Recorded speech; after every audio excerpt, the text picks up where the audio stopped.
আগামী অক্টোবরে বাংলাদেশে অনুষ্ঠিতব্য নারী টি-20 বিশ্বকাপ ক্রিকেট আয়োজন নিয়ে যে শঙ্কা দেখা দিয়েছে সেটা নিয়ে অন্তর্বর্তীকালীন সরকারের প্রধান উপদেষ্টা ডক্টর মোহাম্মদ ইউনূসের সাথে আলোচনা করা হবে বলে জানিয়েছেন যুব ও ক্রীড়া উপদেষ্টা আসিফ মাহমুদ।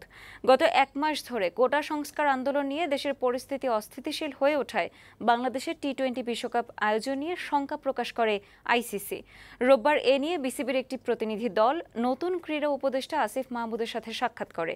সাংবাদিকদের ক্রীড়া উপদেষ্টা জানান, বিশ্বকাপ আয়োজন নিয়ে তারা আলোচনা করবেন।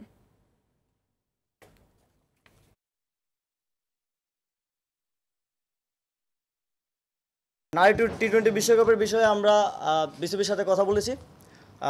যেই ইস্যুগুলো হচ্ছে তার মধ্যে সবচেয়ে গুরুত্বপূর্ণ হচ্ছে সিকিউরিটি এনশিওর করার ব্যাপারে স্টেট লেভেল থেকে কিছু কাজ করার ব্যাপার আছে।